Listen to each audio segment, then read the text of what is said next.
The Philippines, a vast and scattered archipelago in the Pacific Ocean, is made up of over 7,000 islands. Sitting atop a volatile subduction zone within the Pacific Ring of Fire, the nation's beauty has been shaped by powerful geologic forces.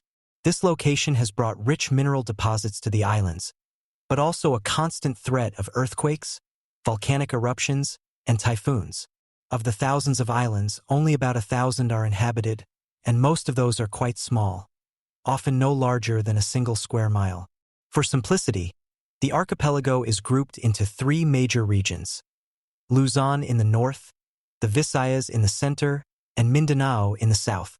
Luzon, home to the capital Manila, is the most populated and politically influential.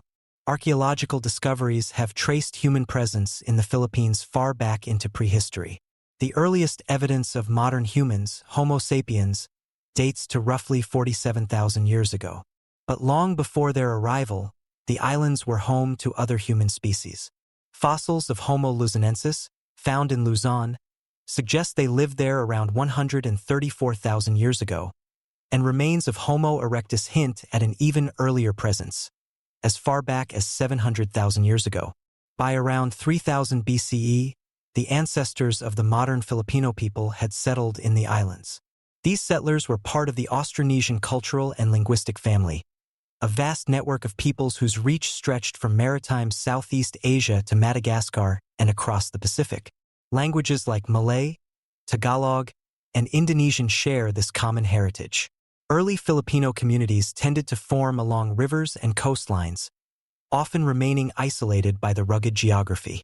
Without a centralized government linking the islands, communities maintained ties through kinship, intermarriage, and local alliances. By 2000 BCE, a thriving trade network was in place, evidenced by Philippine jade artifacts found across Southeast Asia. These were moved along the so-called Maritime Jade Road, a trading system that endured for nearly 3,000 years. Interestingly, the archaeological record from around 500 BCE to 1000 CE suggests long periods of peace. Trade flourished, and there is little evidence, at least so far, of widespread violent conflict. Written history in the Philippines begins around 900 CE, marked by the Laguna copperplate inscription, a record for giving a debt. By this time, communities were organized into barangays, small socio-political units led by a chief or datu. Barangays could range from just a few dozen to several hundred people, and some formed loose confederations under a paramount leader.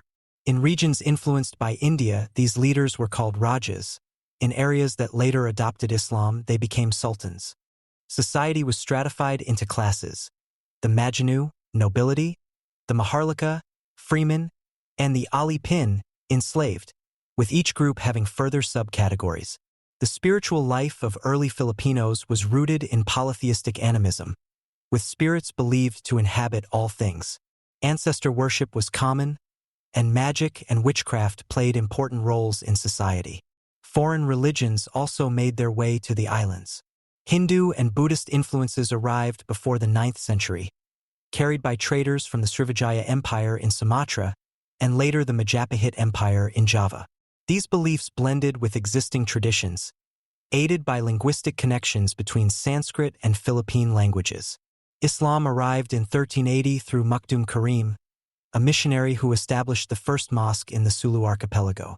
In the following decades, Raja Baginda from Sumatra further strengthened Islamic influence, establishing the Sultanate of Sulu.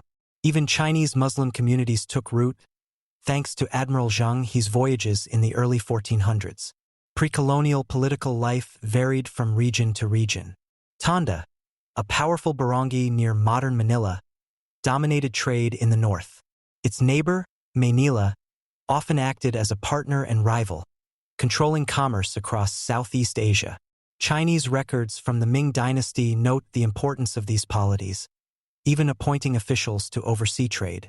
The Sultanate of Sulu, the Rajanate of Butuan in Mindanao, and other lesser-known states like Cabalone each maintained their own trade links and cultural identities. Some drew influence from China and Japan, adopting customs like blackening teeth, while others dealt extensively with the Kampa Kingdom in modern Vietnam. By the late 15th century, the Bruneian Sultanate began expanding into the Philippines, seizing control of Manila Bay and establishing the Kingdom of Manila as a vassal state in 1500. Intermarriage between Bruneian and Sulu royal families tied these powers together. The first recorded European contact came in March 1521, when Ferdinand Magellan, leading a Spanish expedition, arrived in the central Philippines during his attempt to circumnavigate the globe. He met Raja Humabon of Cebu, who converted to Catholicism along with his wife and many followers. This conversion, however, was not universally welcomed. One local leader, Datu Lapulapu of Mactan, refused both conversion and submission to Spain. When Magellan attempted to confront him on April 27, 1521, the result was the Battle of Mactan, a fierce clash in which Magellan was killed. According to chronicler Antonio Pigafetta, Lapulapu's warriors targeted Magellan directly, overwhelming him after he was wounded by a poisoned arrow. Humabon's alliance with Spain quickly dissolved, and the expedition, now leaderless, eventually departed.